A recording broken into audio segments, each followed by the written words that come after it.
I'm Chase Core, I'm Chris Core. and this is the Andrews Mustangs Slot-T Mafia Show, episode 16. We're here live in studio, brought to you by Daniel Montoya with Monument Realty. Our backdrop appears brought to you by Nix and Knacks, local business here in Andrews. Tonight, we're going to go ahead and go over a recap of the El Paso-Austin game last Thursday. Big playoff game that Andrews played down in Artesia.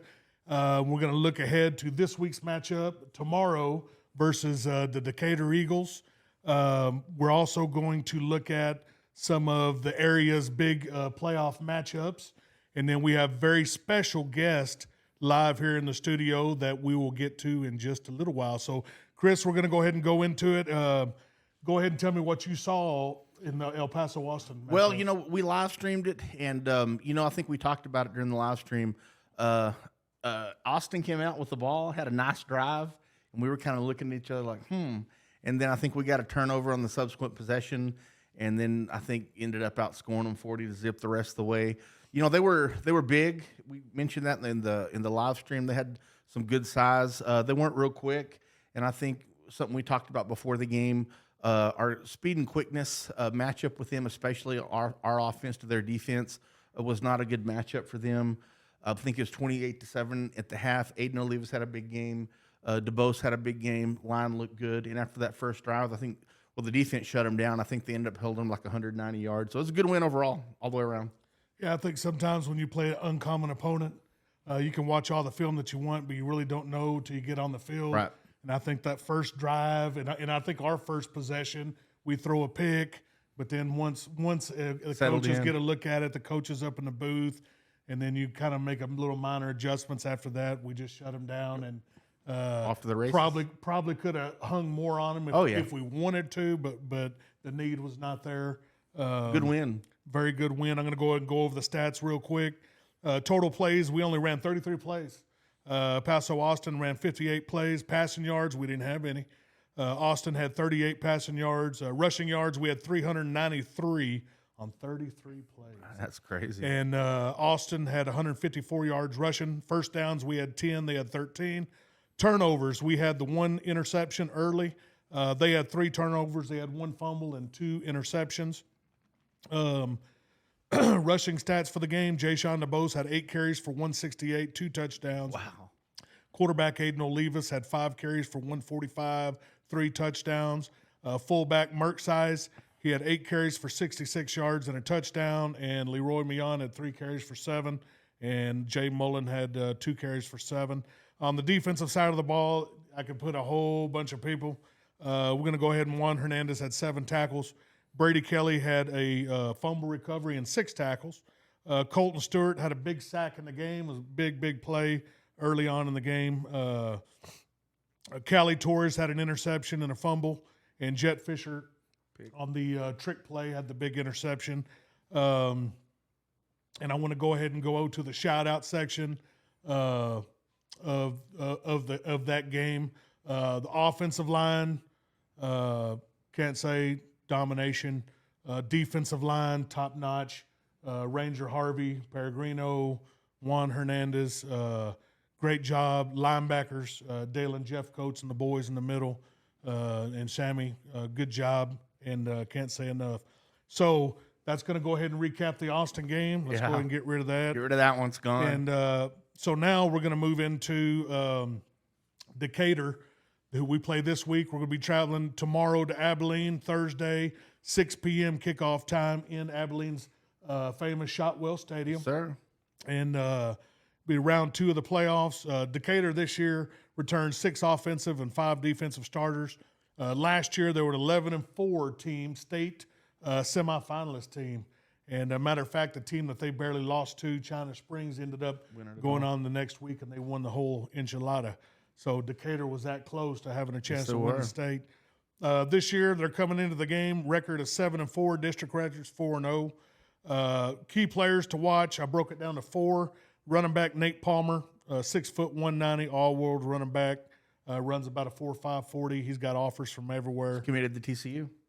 They have a big returning linebacker that was a stud last year, Wyatt Vincent. He's 6'1", 230, 4.7. They have another wide receiver, Antoine Gilbreth. I think he's 5'11", 5'10", 5'11", 175. And then they have another 6'3", 185 receiver, big tall boy, and his name is Luke White. And so those are the players to watch. Offensively, they run a spread offense. I'm going to say balanced, either 60-40 or 50-50. They like to run the football a little bit. They also like to throw. They got their little hitches and things. They love their RPO plays. They like to fake it to their good running back and then try to hit you on some slants and things like that. And they have the little wide receiver screens they love to do. Kind of reminds me of some of the days back when we had Mason with some of those running backs that we had and receivers that we had. They'll send them in motion and try to get it out there on a quick screen, try to get their athletes out in space. On the defensive side of the ball, they run a 3-4 defense. And what we've seen on film, defensively, they are very quick and they're fast to the football. But the defensive line this week, from what I've seen, there's no huge guy where you're like, golly. Yeah. They've got a bunch of smaller guys that are very Front well seven. disciplined. The Decatur's always a great coach ball club. Chris, what are your thoughts on the Decatur game? Well, they're a somewhat familiar opponent. This will be, I guess, the third time in the last 6-7 years we've played them in the playoffs. No, the fourth time. First two times, we'll talk about this here in a little bit. The first two times we played them were really good ball games. Last year we hung with them for about 3.5 quarters. They pulled away late. Running backs back.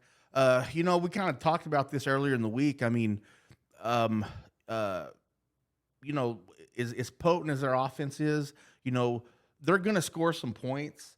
The thing is with our offense, we've really, like we talked about earlier the last few weeks, things are starting to click as far as we hadn't had a lot of turnovers, hadn't had a lot of penalties. Since the Brownwood game, the offense, the timing, the execution has just stepped up another notch. They're peaking at the right time. I think, in order for the Mustangs to get a win, we've got to ball control and we've got to score every time we get inside the 20-yard line. We have a long drive. That's great. Eat the clock. Best defense there is against a potent offense, but we're going to have to score. I think, I really have a good feeling that our offense is going to match up well against their defense. I'm excited to see it tomorrow. Well, I'm going to go ahead and I think you're right. And our best defense is our offense. And if we play clean, we don't turn the ball over, we move the ball, and you keep their offense on the sideline, that's the best defense that you can have. And so we're hoping that's maybe get 2-3 turnovers. Better. When you're playing good, you're moving the ball and you're doing what you're supposed to be doing, you put yourself in position for good things to happen. Sure. No such thing as luck. There's just you put yourself in the right position, being coached up, playing hard, and being where you're supposed to be. Keys to victory. Number one, we got long drives and we have to score. We need to win the time of possession battle. Key to victory number two is we got to play clean and we got to minimize penalties and turnovers. And my key to victory number three is offensively. We have to be patient. Long, slow drives, if that's what it takes. We're going to have to grind drives out, not rely on the 50, 60-yard popping plays. If it takes 3 yards a pop, we got to be patient enough to take that. Keep Palmer on the sideline. And keep him on the sideline, and we got to be patient and grind it down the field.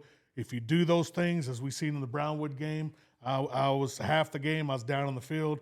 Brownwood's defensive players were getting frustrated, and they were mad. Yeah. And this offense does that to you, especially you keep converting 3rd and 1s, 4th and 1s, and you just keep it rolling down the field. So we're hoping we're going to be there. Now, just to let everybody know, if you didn't get the memo, we will not be allowed to live stream the game. So the UIL has rights on the game, and sorry, folks, we would love to, but we're not going to be able to. I do know NFHS I'll post the link, and then I'm also waiting on another link from the high school. They're going to send me another link. So if anybody if you can't make it and you can't be there, but if you can make it out, please try to make it. We'll be there probably by the end of the game. I'm hoping. It's so exciting that I don't have a voice left. Yeah, we're excited. So make sure if you can't get there, check our links and so you can check out the game. All right, we're going to go ahead and move on from that. This next section we're going to move into is notable playoff matchups. So, Chris, first one I got is Brownwood and Canyon Randall. Yeah, we talked about that. We've played both of them this year, and I'd love to see Randall knock them off. Don't see it happening. I think they're playing in Midland Friday night. I'm going to say Brownwood by 42. I'm gonna take Brownwood by 28. I got Canyon versus Lubbock Estacado. This is the most intriguing matchup. Yeah, that ought to be a good game. Canyon. Of course, we've played both of them. Canyon. Those kids are always really well coached. They play hard, but they probably have not seen a team with the skill level of Estacado as far as the athleticism and speed. That's kind of a coin flip. I mean, I could see that going either way. You can look at comparable, compare scores. They've both played West Plains.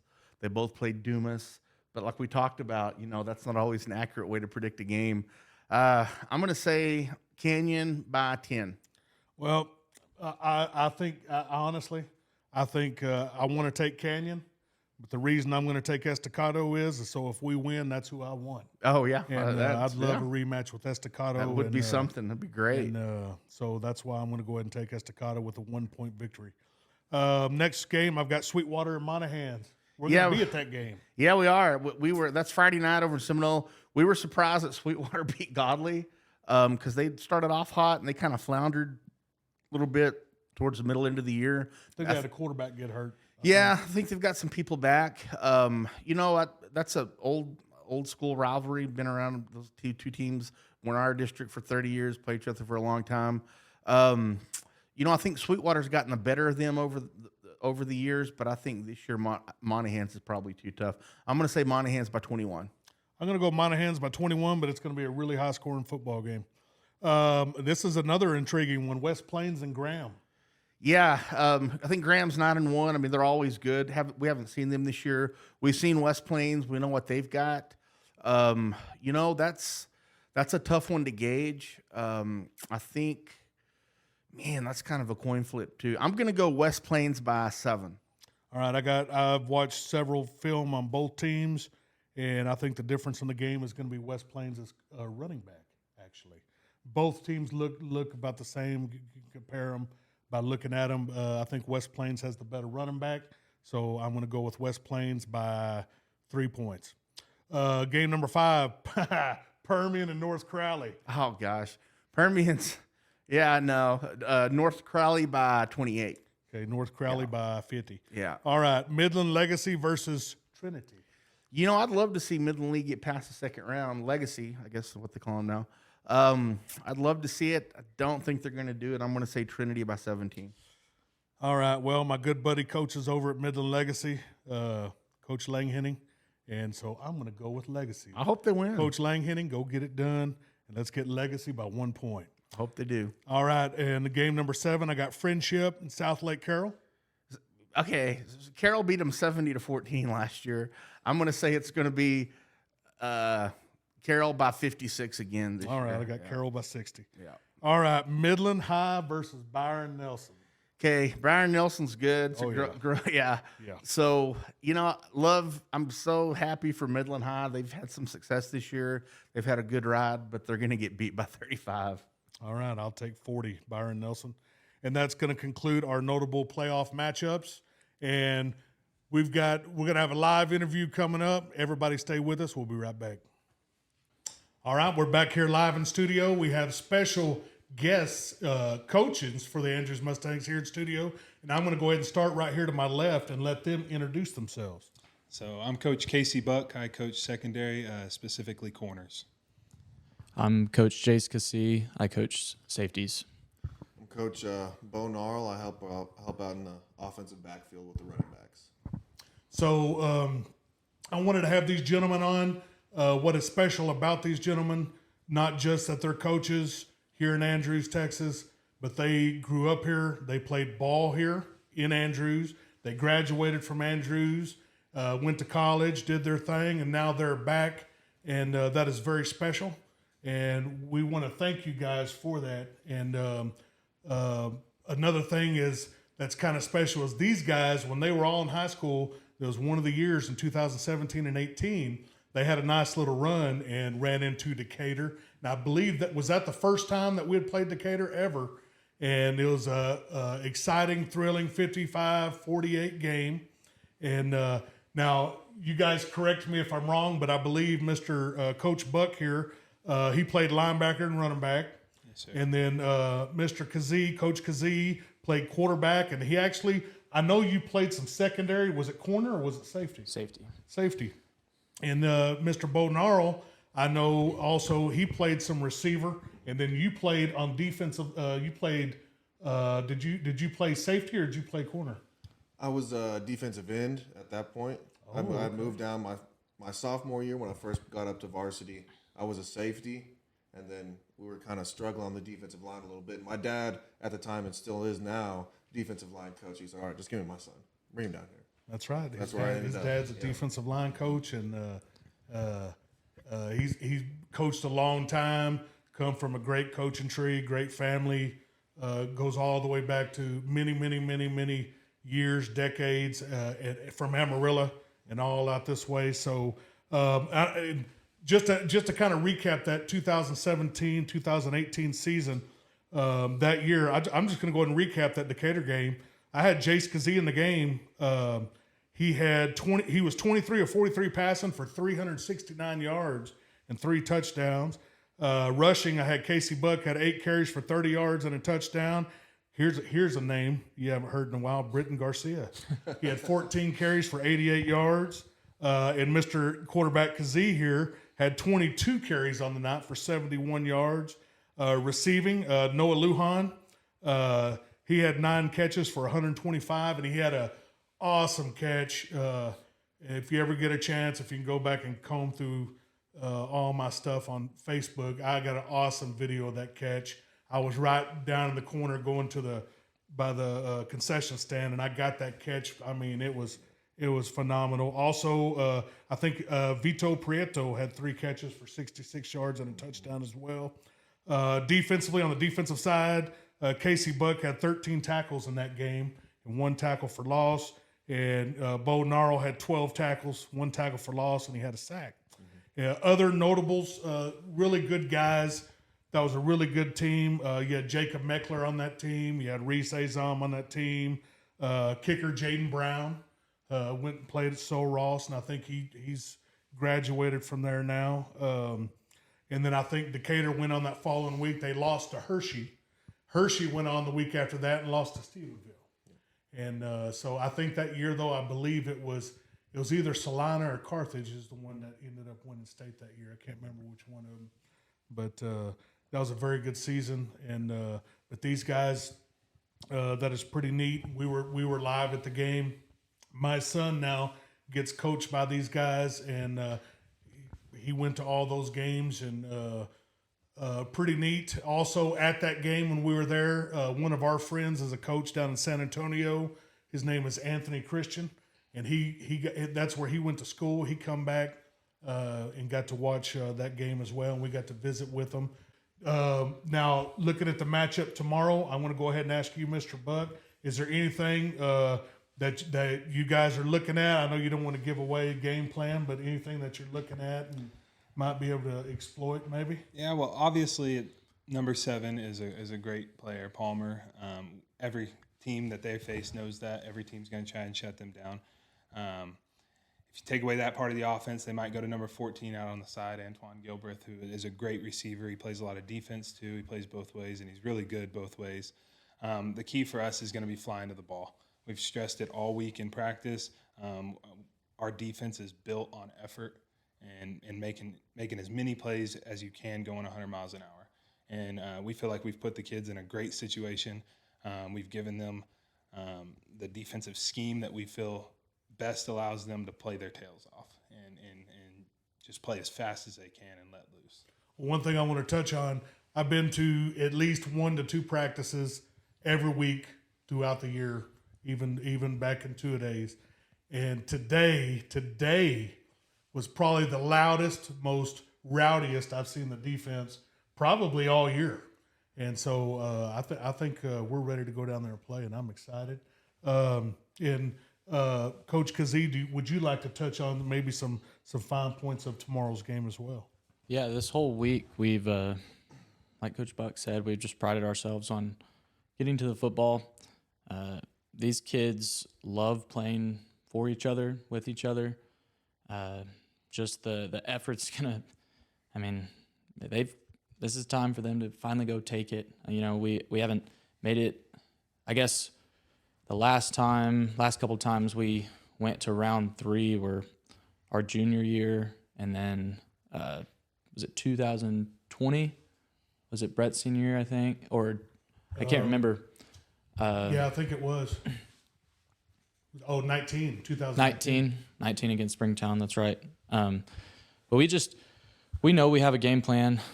We can really just let them loose, go play, have fun. They don't want to put their cleats up yet. They don't want this to be the end. It's about time we have one go our way. Offensively, they are run heavy. 2 really good backs. I think number 8 doesn't get as much credit, but he can absolutely fly. They've got a few guys that can go the distance, and so we've just stressed that all week. We've actually come up with just a few new things this week defensively that we think we might be able to hang our hat on in years to come. So we're really excited about our game plan. Excited about the energy. You mentioned this week being one of the loudest the defense has been, but this whole week, Monday and Tuesday especially, those are sometimes some rough days to get through because, you know, it's a Monday.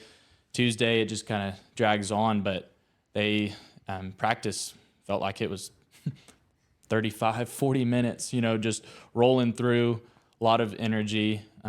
Kids are having a great time. It's fun. This is the time that you enjoy the year the most, playing with each other. So.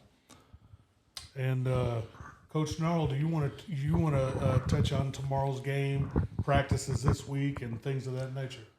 Yes. Well, before I say anything about the game or practices this week, really what kind of makes or breaks, especially high school, college, really whatever level team you play, is the camaraderie in the locker room.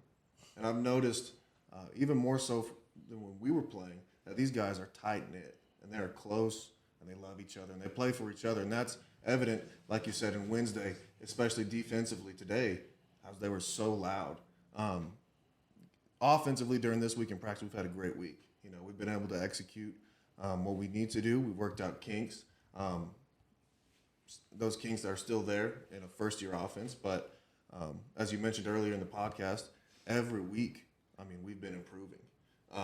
Nobody has really been able to stop us. We've just kind of shot ourselves in the foot due to penalties, fumbles, and things like that. All credit to Decatur. You know, they deserve to be in this game just as much as we do. They're a well-coached team. They've got just as many playmakers on defense as they do on offense. Number 14, their corner, I can't remember his name right now. He's their only two-way starter, and he can hit. I think that's Gilbert. That's Gilbert. Yeah, Antoine Gilbert. Yeah, he's a great playmaker. They have a really good middle linebacker at number 32, and they have a pretty good nose guard also. The beauty of the Slot-T, which I believe you hinted on a podcast previously, I forget which week it was, but however you line up to what we do offensively, whether you shade strong, shade quick, how you line up your backs and your linebackers, there's always an answer. Now that's just the duty on us as coaches to see what y'all are doing, see how y'all are lining up, recognizing that as quick as possible and providing that answer. I've learned that throughout this whole year. I'm learning this offense just as much as the kids are. I've always seen myself as a defensive guy, and Coach Harvey asked me to be on the offensive side, and I took that in full stride, and I'm really enjoying it. The kids are playing peak performance when they need to, and I think it's going to be evident tomorrow night at 6 o'clock at Shotwell Stadium. Man, I'm telling you what, I'm excited. I know my brother Chris played 3 years for Andrews, started at middle linebacker, and he only got to play in one playoff game. And that was against Pampa when they had Zach Thomas. They got to play up in Lubbock and ended up losing the game. And then I was fortunate enough, I got to play in, 4 playoff games? And so in one season, we went 4 rounds. Wow. Back then, El Paso didn't have 4A teams, So your bi-district round, you got to buy.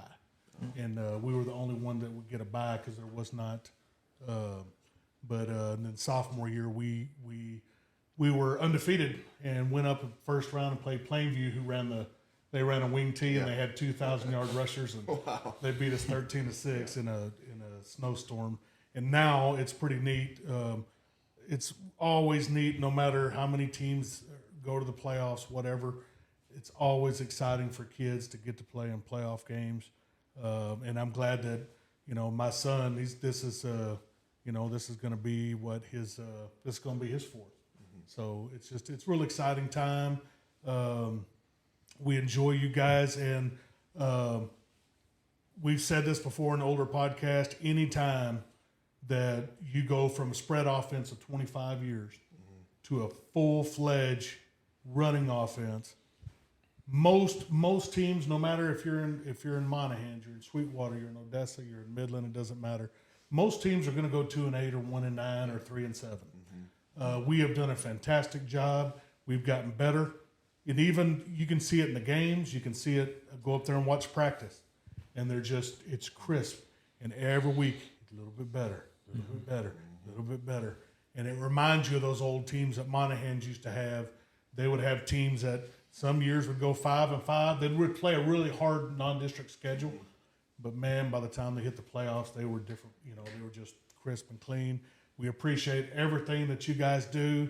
And I got to coach Mr. Buck here one year when he was 7 years old. His parents let him play up with us, and that was a lot of fun. Then after that, he played with his age group. But tells you what I know. I had him at offensive tackle and defensive end. And so, yeah. And so this guy ends up playing the linebacker and running backs. I tell you, I had Tristan Williams. I had him at linebacker too. He ends up playing quarterback. And EJ Lopez, I had him at fullback, and he ends up playing quarterback as well.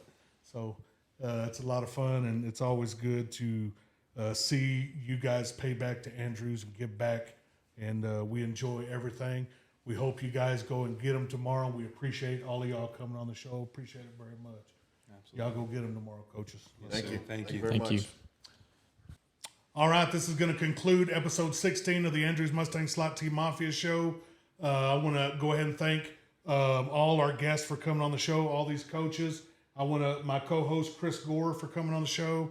And tomorrow, Andrews is going to be traveling to Abilene Shotwell Stadium to take on the Decatur Eagles. Big playoff game. I hope everybody can make it. If you can't, NFHS is a app that you can get on your phone. You can get it. I know Amazon has it. Most smart TVs, you can get it. It does cost just a little bit, but you can get the games on there. And I know because the UIL has the rights to the game. And that's why we're not streaming. And that's why we can't. We're not. Nobody's allowed to live stream the game. UIL has the rights, so it's not that we don't want to. It's just that's just the rules, and we follow rules. So Andrews, Decatur tomorrow, Abilene, 6 p.m. Shotwell Stadium. Hope we go down there and get a W. And always remember, folks, It's a great day to be a Mustang.